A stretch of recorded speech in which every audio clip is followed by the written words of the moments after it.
많은 사람들이 저한테 묻습니다. 미국의 트럼프 할 때는 황 소장이 대부분의 여론조사가 힐러리 우위를 말해도 황 소장은 그렇지 않다. 여론조사의 밑바닥에 흐름은 트럼프가 당선된다고 하면서 트럼프 당선을 맞추면서 오래전부터 그렇게 자신을 하더니만 최근에 이 정치 해설을 하면서는 왜 여론조사를 이야기하느냐 말하고 있습니다. 제가 말을 할까요? 좀 깰까봐 말을 안 하는데,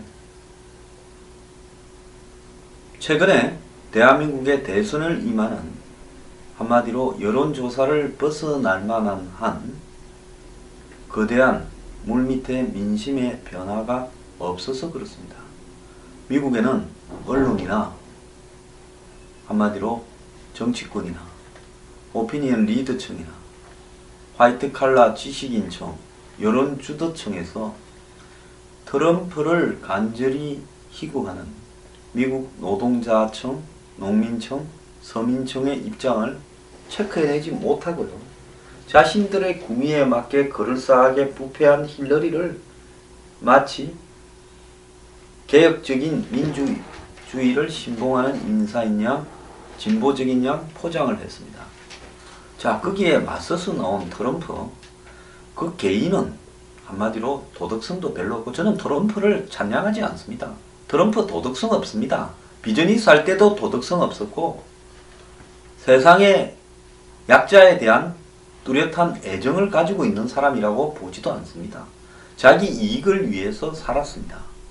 하지만 트럼프의 가장 큰 장점은 숱한, 저는 잡놈이라고 생각합니다. 누가 또 트럼프를 잡놈이라고 불쾌한다는데, 특정인에 대해서 저는 대중들이 누가 좋다 하면 그 사람의 흠까지도 모든 것을 감싸서 한마디로 영웅처럼 이렇게 떠받드는 태도를 버릴 것을 당부합니다. 그것이 민주주의 시민의 자세입니다. 트럼프의 살아온 방식을 한번 보세요. 기업을 운영한 방식, 학교를 운영한 방식, 리조트를 사들이는 방식, 대중을 상대하는 방식, TV에 엔터테이너로서 운영하던 방식, 잡놈입니다. 그 잡놈이 아니라고 하면 그건 말이 안 되는 거예요. 트럼프가 지금 김정은을 다루는 행태를 한번 보십시오. 잡놈 스타일로 다루고 있지 않습니까? 뭐 트럼프를 아주 신앙처럼 추종하는 분들은 제가 그러니까 매우 불쾌하다라고 이야기하는데, 그런 분들은 제 방송 보지 마세요. 제발 부탁입니다. 자, 트럼프는 잡놈인데 뭘 잘하느냐? 트럼프는 냄새를 잘 맡습니다. 미국의 대중의 저변에 흘러가는 흐름을 잘 맡고요. 민주주의라는 것이 전체가 지지해서 집권하는 것이 아니라 한 표라도 많으면 집권하는 것이고, 미국의 민주주의에서는 주별로 세력관계에서 이미 힐러리를 지지하는 주, 민주당을 지지하는 주, 공화당을 지지하면서 무조건 트럼프를 지지하는 주는 쫙 갈려져 있습니다. 거기에 속하지 않는 스윙 스테이트라는 것이 11개, 13개 정도 됩니다. 거기에서 많이 잡으면 끝나는데, 그것이 대부분 러스트 벨트라는 데 있기 때문에, 그런데 거기에 사는 대중들, 표가 제일 많은 사람은, 물론 거기도 잘 사는 상류층들이 많이 있고 삐까뻔쩍한 동네가 많이 있지만, 다수는 그 동네에 표가 많은 사람들은 매우 쇠락해 가면서 앞날을 애측할 수 없게 살아가고 있고, 기성 엘리트층에 대한, 미국의 대도시 엘리트층에 대한 엄청난 분노를 간직하고 있다는 것을 알았기 때문에 계속 거기만 뱅글뱅글 돌아간 겁니다. 그래서 펜실바니아의 진 100일 축하 연설도 거기에서 한 겁니다. 자, 그렇기 때문에 저는 트럼프가 될 것이라고 본 겁니다. 제가 무슨 뭐 두 개 중에 한 개 아무거나 골라왔다? 저희가 방송하는 걸 보면 1년 이상을 본 사람들은 그렇지 않을 거라고 봅니다. 그럼 지금 대한민국 대중들의 밑바닥에는 뭐가 그러고 있나? 없습니다. 사람들은 항상 자기 주변의 패만 봅니다. 왜 자기 주변 패만 보느냐? 촛불 시위 나간 사람은 전 국민이 촛불 시위에 찬성한다고 생각합니다. 사실 처음에 많은 사람이 나갔죠. 나중에 보니까 이제 이쯤에서 국회 탄핵했을 때 그만해야죠. 계속 끌고 가는 거예요. 이것은 목적이 촛불 시위가 아니다. 나중에 사드 반대한 놈들까지도 오고 미 대사관에도 뭘 비추기도 하고 결국은 광우병 시위하던 사람, 장갑차 시위하던 사람이 이걸 주도했다는 건 만능이 아닙니다. 그게 참여한 사람들은 순수하게 갖고 그 촛불 시위 주최 측에 어떠한 계획에 빠지지 않고 어느 정도는 갔지만 모든 이런 시작이 있으면 끝이 있는 겁니다. 저는 결의 시위를 통해서 뭘 하려고 하는 것은 국회 탄핵위에 그만했었어야 된다고 보고 있습니다. 그런데 거기에 반대해서 태극기 시위가 나왔습니다.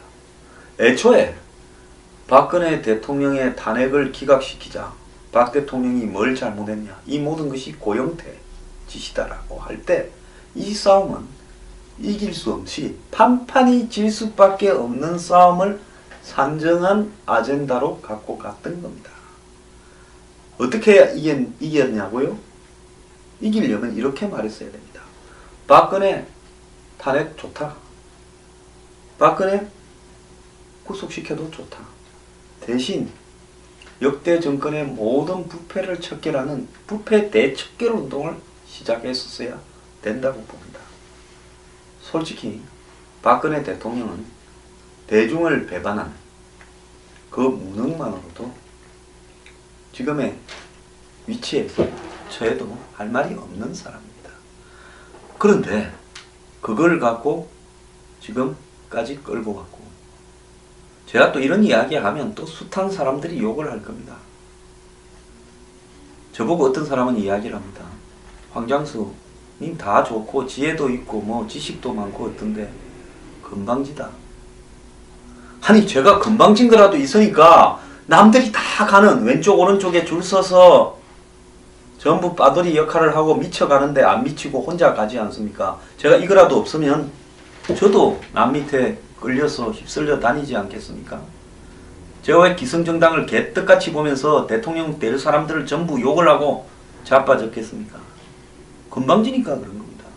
건방지면 제 특기니까요. 그걸 가지고 뭐라고 하지 말길 바랍니다. 건방져서 불쾌한 분은 안 보면 됩니다. 왜 보면서 욕을 합니까? 왜 안 보려니까 또 저 자식이 뭔 이야기를 하고 있나 궁금해지면서 또 한가 저게 좀 맞추기는 하던데 이번 대선이 어떻게 될 건가 궁금해서 또 욕하면서 또 보려고 하는 겁니까? 제가 이 방송 돈 벌려고 또 하는 것도 아니고요. 솔직히 국민 정신 차려라 방송입니다. 그래서 그렇게 설정을 해버렸습니다. 그렇게 되다 보니까 결국은 이번 대선의 방향은 한마디로 완전히 불리한 상황에서 갈 수밖에 없는 거고요. 보수가 9년을 집권해서 그냥 치러도 불리할 수밖에 없는 보수 심판의 장이 될 건데 한국에는 한 1년 집권하면 문제가 다 생겨버립니다. 워낙 무능한 사람들이 집권해서요. 보수가 9년 집권했으니 욕먹을 일밖에 없겠죠. 그런데 탄핵까지 돼버리고 구속까지 돼버렸으니 어떻게 싸움이 되겠습니까? 자, 그래서 보수가 많이 불리한 상황입니다. 홍준표 후보니까 제가 봤을 때 한 20%까지 올라오면서 오늘쯤은 저는 개인적으로는 안철수 후보를 전체 여론조사에서 앞질렀을 가능성이 있습니다. 그런데 안철수를 이기면 이기는 겁니까? 자꾸 무슨 안철수 이기는 게 목적인 것처럼 말을 하는 부분도 있고 강조를 하는데요. 지금 대선 나흘 남았는데 이제 2등으로 돼서 1등하고 2등하고 차이가 마라톤 42.19km로 따지자면 꼬리인 점이 한 2km 남았는데 지금 1등은 2km 남았는데 2등은 한 3.5km 남아있는 것처럼 될 겁니다.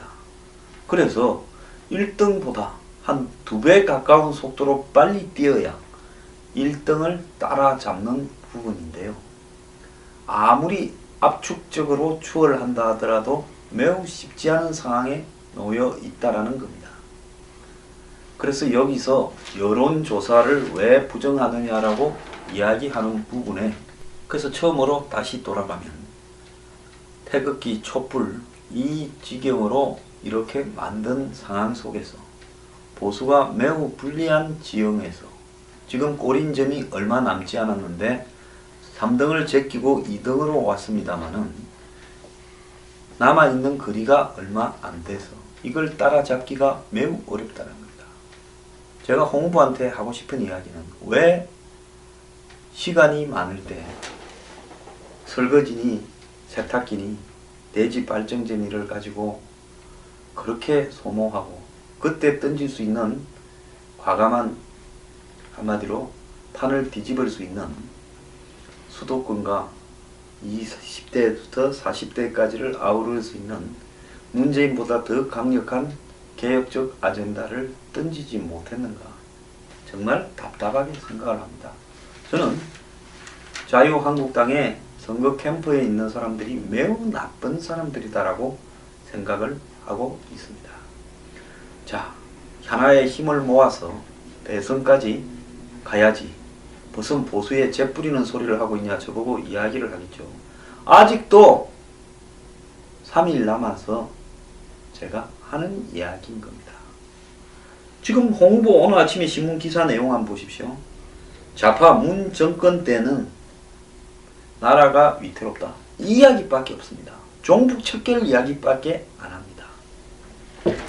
자, 오늘날 다시 종북 세력을 등장시킨 장본인이 누굽니까? 자유한국당과 새누리당 이자들입니다. 왜?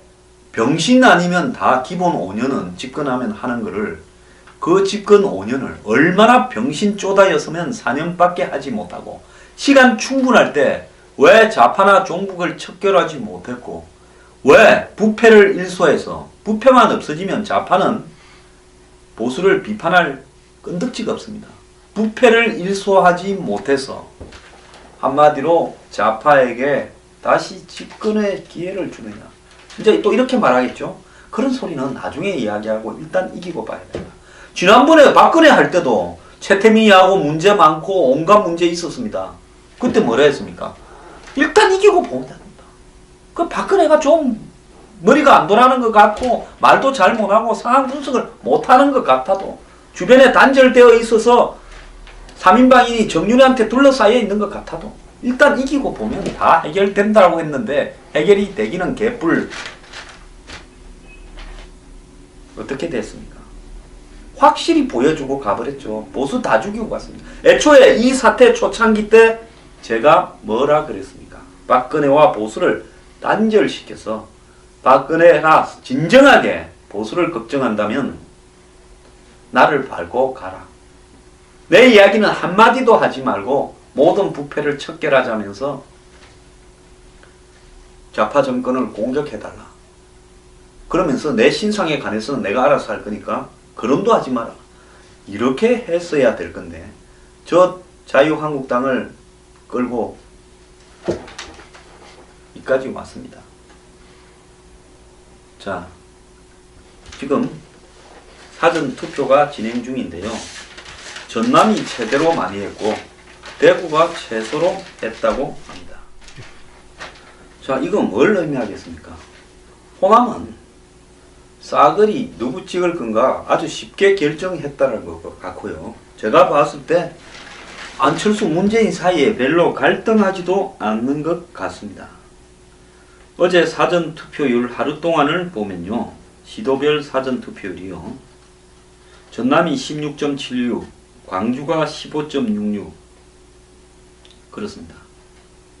그리고 전북이 15.06 다른 지역보다 월등하게 높습니다. 부산은 10%대, 대구는 9%, 자, 울산은 11%대, 경기도 10.9, 경북 12.77, 경남 12.14입니다.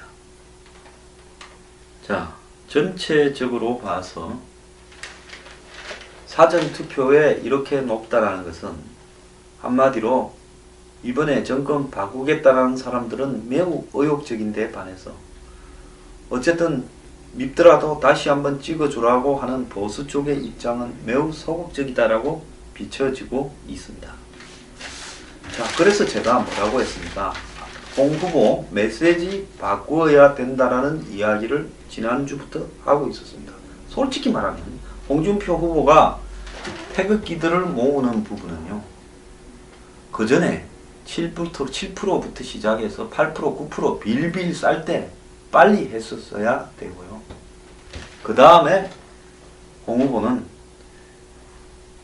개혁적이고 중도적인 메시지, 그리고 자신만의 킬러 컨텐츠를 가지고 주거나 일자리나 부패 척결이나 공정거래나 경제정의나 이런 개혁적인 아젠다, 모래시계라는 자기의 모래시계 검사라는 자기의 칼라에 맞게 이야기를 하면서 특성을 살렸어야 된다는 겁니다. 자, 그런데 계속 좌파 세력, 종북 세력만을 이야기를 하고 있다. 그래서 저는 솔직히 좀 의문도 듭니다. 한 25%에서 30% 긁어 모아서 결국 안정적 이동을 해서 낙선을 하더라도 안정적으로 이동을 해서 낙선하는 길을 택하고 있는 것이 아닌가. 자, 오늘 또 돌 날라올 겁니다.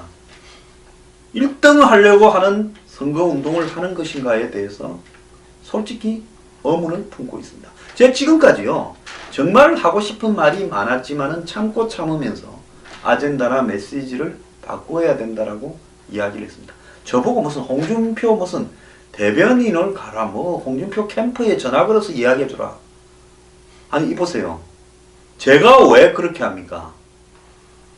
제가 정말 새누리당이나 자유한국당에 대해서 이빨을 갈지 않는 것이 다행이고, 그나마 많은 인내를 하면서 이렇게 정신 차리라고 충고를 하는 것만으로도 제 역할을 다 하고 있는 거죠. 무슨 터트린 비리 없나고는 몇 명 전화 왔습니다. 제가 무슨 비리 공급해주는 창고입니까? 그리고 보수가요, 설사 지더라도 지금의 보수로는 썩어 문드러져서 안 됩니다. 개혁 보수의 참된 가치를 국민들에게 전파하고, 야, 정말 이번에 보수가 안 됐지만 다음번에는 정말로 보수의 미래가 있고, 그리고 보수가 박근혜하고는 별개로, 썩은 보수하고는 별개로 새로운 보수의 가치를 뿌리는 사람이 있구나라는 희망을 주면서 가야, 그 다음에 설사 문재인 정권이 등장하더라도 문제가 한두 개가 아닙니다. 자, 통합, 개혁 뭐 될 것 같습니까? 지금 여소야된데요. 문의된다 하더라도요. 자, 이번 대선 과정에서 또 태극기 뭐 어쩌는 분들 똘똘 뭉쳐서 이제는 촛불을 그분들이 할 겁니다. 광화문에서. 북핵 문제, 사드 문제, 트럼프 정부하고의 갈등 문제, 한미 동맹의 갈등 문제, 그리고 위안부 문제, 또 이거 한일 군사 정보 공유 협정, 한미일 삼각 안보 구도, MD 다 연결되는 거 아닙니까? 이건 또 어떻게 할 거냐죠. 전시 작전권, 주한미군 주둔비 분담금 인상, 첩첩산중이고, 북핵과 미사일에 대해서 하나로 동일 전선을 폐기도 불가능할 겁니다. 자, 대기업 구조조정, 박근혜 골든타임 하더만은 자기는 깜빵 가버렸습니다. 그러면 골든타임이 지나서 이제는 데드타임 아닙니까? 벌써 끝나버렸죠. 구조조정 안 된 이 기업들, 빚더미에 올라있는 대한민국의 가계부채가 1400조라고 하면 국가부채와 기업부채를 합치면 5000조에 달한다고 하고 있습니다. 자, 기업부채, 가계부채, 기업 빚더미 기업의, 좀비 기업의 구조조정, 작년 총선 전에 터진다고 하던 거 지금까지 덮어놓고 그 뒤에 이제 탄핵판에 8개월을 허송세일했습니다. 자, 미국이 지금 이야기하고 있는 한미 FTA, 반덤핑 관세, 그리고 긴급 수입 제한 조치, 이거 앞으로 또 어떻게 할 겁니까? 자, 내년에는 또 지방선거 한다고 또 쌈박질 할 겁니다. 연정 협치요? 정말 웃기는 소리라고 봅니다. 이 난리를 이렇게 예고하고 있는데, 그래도 정말로 보수가 희망을 가지고 마지막까지 승리에 근접해보고, 더 나아가서 지더라도 탄탄한 미래의 비전을 가진 야당으로서 견제하면서 저 어설픈 정권이 잘못하면 쫓아내버려야 되겠죠. 1년 만에라도. 그러려면 대중의 지지를 받을 수 있는 기반을 이번 대선에서 이야기해야 되는 겁니다. 그런데 당장 뭡니까? 당장 살자고 한마디로 몰핀 주사만 놓고 있는 겁니다. 특수 소수 지지층에만요. 시아이 보수를 이야기합니다. 시아이 보수가 가담하면 대역전을 할 거라고 이야기합니다. 자, 보수가 최전성기 때 한 40% 있었을 겁니다. 자, 보수의 10% 정도는 이미 날아가 버려서 보수라면 진전머리 나고 창피하다고 사라졌을 거라고 저는 봅니다. 한 30%가 보수의 맥시멈이라고 보는데 그 30% 중에서 홍 후보한테 제가 볼 때 저는 객관적으로 봅니다. 21%, 2% 정도는 지금 왔다고 봐요. 이미 역전은 했을 거라고 봅니다. 2위하고는요. 그러면 홍 후보한테 갈 수 있는 샤이 보수가 얼마나 남았느냐. 어제 제가 이야기하지 않았습니까? 4분의 1이 아직 결정하지 않았고 안철수한테서 보수라고 보면서 홍 후보한테 갈 표는 한 5%다. 자, 21이라면 한 5% 더 받으면 안철수 표 중에서 5% 더 받으면 26. 숨어있는 보수들 중에 다수가 좀 투표한다면 최대치가 제가 봤을 때 20%대 후반대일 것이다. 이렇게 보고 있습니다. 항상 샤이 보수 합니다. 제가 2월달에 자유한국당 토론회에 가서 샤이 보수에 대해서 토론을 할 때 뭐라 했습니까? 자유한국당이 샤이 보수를 끌어낼 수 있는 대변화와 반성, 새로운 콘텐츠 이런 개혁을 보여주지 못하면 샤이 보수는 없다.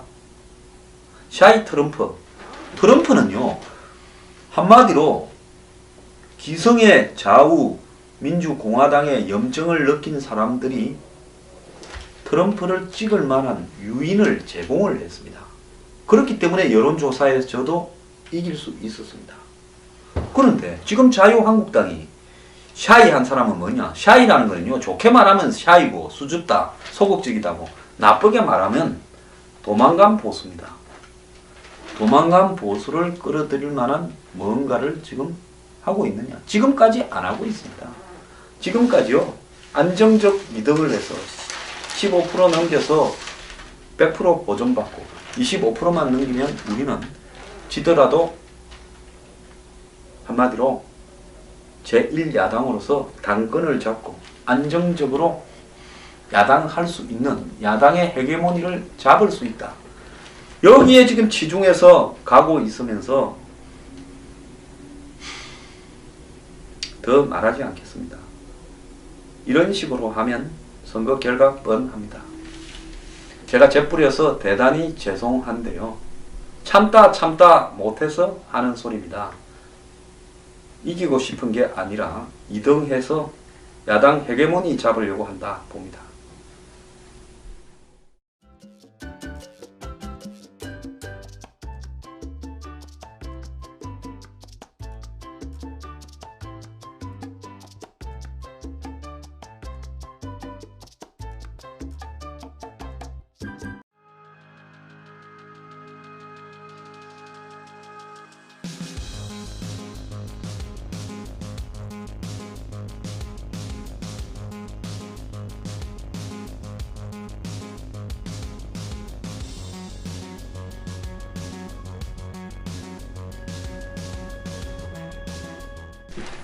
많은 사람들이 저한테 묻습니다.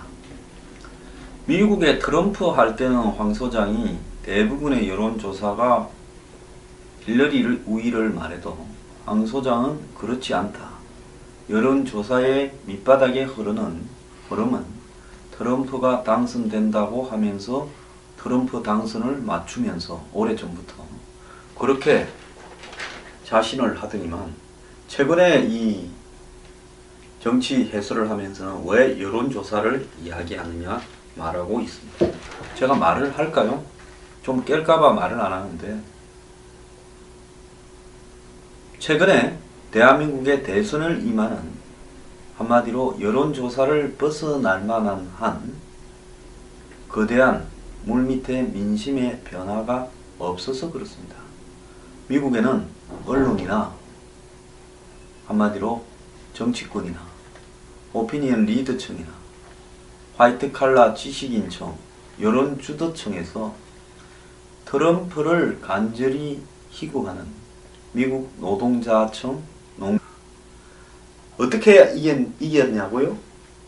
이기려면 이렇게 말했어야 됩니다. 박근혜 탄핵 좋다. 박근혜 구속시켜도 좋다. 대신 역대 정권의 모든 부패를 척결하는 부패 대척결 운동을 시작했었어야 된다고 봅니다. 솔직히 박근혜 대통령은 대중을 배반한 그 무능만으로도 지금의 위치에서 저에도 할 말이 없는 사람입니다. 그런데 그걸 갖고 지금까지 끌고 갔고, 제가 또 이런 이야기 하면 또 숱한 사람들이 욕을 할 겁니다. 저보고 어떤 사람은 이야기를 합니다. 황장수 님 다 좋고 지혜도 있고 뭐 지식도 많고 어떤데 건방지다. 아니 제가 건방진 거라도 있으니까 남들이 다 가는 왼쪽 오른쪽에 줄 서서 전부 빠돌이 역할을 하고 미쳐가는데 안 미치고 혼자 가지 않습니까? 제가 이거라도 없으면 저도 남 밑에 끌려서 휩쓸려 다니지 않겠습니까? 제가 왜 기성정당을 개떡같이 보면서 대통령 될 사람들을 전부 욕을 하고 자빠졌겠습니까? 건방지니까 그런 겁니다. 건방지면 제 특기니까요. 그걸 가지고 뭐라고 하지 말길 바랍니다. 건방져서 불쾌한 분은 안 보면 됩니다. 왜 보면서 욕을 합니까? 왜 안 볼라니까? 또 저 자식이 뭔 이야기 서민청의 입장을 체크해내지 못하고요. 자신들의 구미에 맞게 그럴싸하게 부패한 힐러리를 마치 개혁적인 민주주의를 신봉하는 인사인 양, 진보적인 양 포장을 했습니다. 자, 거기에 맞서서 나온 트럼프, 그 개인은 한마디로 도덕성도 별로 없고, 저는 트럼프를 찬양하지 않습니다. 트럼프 도덕성 없습니다. 비전이스 할 때도 도덕성 없었고, 세상의 약자에 대한 뚜렷한 애정을 가지고 있는 사람이라고 보지도 않습니다. 자기 이익을 위해서 살았습니다. 하지만 트럼프의 가장 큰 장점은 숱한, 저는 잡놈이라고 생각합니다. 누가 또 트럼프를 잡놈이라고 불쾌한다는데요. 특정인에 대해서 저는 대중들이 누가 좋다 하면 그 사람의 흠까지도 모든 것을 감싸서 한마디로 영웅처럼 이렇게 떠받드는 태도를 버릴 것을 강구합니다. 그것이 민주주의 시민의 자세입니다. 트럼프의 살아온 방식을 한번 보세요. 기업을 운영한 방식, 학교를 운영한 방식, 리조트를 사들이는 방식, 대중을 상대하는 방식, TV에 엔터테이너로서 운영하던 방식, 잡놈입니다. 그 잡놈이 아니라고 하면 그건 말이 안 되는 거예요. 트럼프가 지금 김정은을 다루는 행태를 한번 보십시오. 잡놈 스타일로 다루고 있지 않습니까? 뭐 트럼프를 아주 신앙처럼 추종하는 분들은 제가 그러니까 매우 불합다. 저희가 방송하는 걸 보면 1년 이상을 본 사람들은 그렇지 않을 거라고 봅니다. 그럼 지금 대한민국 대중들의 밑바닥에는 뭐가 그러고 있나? 없습니다. 사람들은 항상 자기 주변의 패만 봅니다. 왜 자기 주변 패만 보느냐? 촛불 시위 나간 사람은 전 국민이 촛불 시위에 찬성한다고 생각합니다. 사실 처음에 많은 사람이 나갔죠. 나중에 보니까 이제 이쯤에서 국회 탄핵했을 때 그만해야죠. 계속 끌고 가는 거예요. 이것은 목적이 촛불 시위가 아니다. 나중에 사드 반대한 놈들까지도 오고 미 대사관에도 뭘 비추기도 하고, 결국은 광우병 시위하던 사람, 장갑차 시위하던 사람이 이걸 주도했다는 건 맞는 게 아닙니다. 그게 참여한 사람들은 순수하게 갖고 그 촛불 시위 주최 측에 어떠한 계획에 빠지지 않고 어느 정도는 갔지만, 모든 이런 시작이 있으면 끝이 있는 겁니다. 저는 결의 시위를 통해서 뭘 하려고 하는 것은 국회 탄핵 위에 그만했었어야 된다고 보고 있습니다. 그런데 거기에 반대해서 태극기 시위가 나왔습니다. 애초에 박근혜 대통령의 탄핵을 기각시키자 박 대통령이 뭘 잘못했냐, 이 모든 것이 고영태 짓이다라고 할 때 이 싸움은 이길 수 없이 판판이 질 수밖에 없는 싸움을 산정한 아젠다로 갖고 갔던 겁니다. 불쾌하다라고 이야기하면 돼요. 그런 분들은 제 방송 보지 마세요. 제발 부탁입니다. 자, 트럼프는 잡놈인데 뭘 잘하느냐? 트럼프는 냄새를 잘 맡습니다. 미국의 대중의 저배에 흘러가는 흐름을 잘 맡고요. 민주주의라는 것이 전체가 지지해서 집권하는 것이 아니라 한 표라도 많으면 집권하는 것이고, 미국의 민주주의에서는 주별로 세력관계에서 이미 힐러리를 지지하는 주, 민주당을 지지하는 주, 공화당을 지지하면서 무조건 트럼프를 지지하는 주는 쫙 갈려져 있습니다. 거기에 속하지 않는 스윙 스테이트라는 것이 11개, 13개 정도 됩니다. 거기에서 많이 잡으면 끝나는데 그것이 대부분 러스트 벨트라는 데 있기 때문에, 그런데 거기에 사는 대중들, 표가 제일 많은 사람은, 물론 거기도 잘 사는 상류층들이 많이 있고 삐까뻔쩍한 동네가 많이 있지만 다수는 그 동네에 표가 많은 사람들은 매우 쇠락해 가면서 앞날을 애측할 수 없게 살아가고 있고, 기성 엘리트층에 대한, 미국의 대도시 엘리트층에 대한 엄청난 분노를 간직하고 있다는 것을 알았기 때문에 계속 거기만 뱅글뱅글 돌아간 겁니다. 그래서 펜실바니아의 진 100일 축하 연설도 거기에서 한 겁니다. 자, 그렇기 때문에 저는 트럼프가 될 것이라고 본 겁니다. 제가 무슨 두 개 중에 한 개 아무거나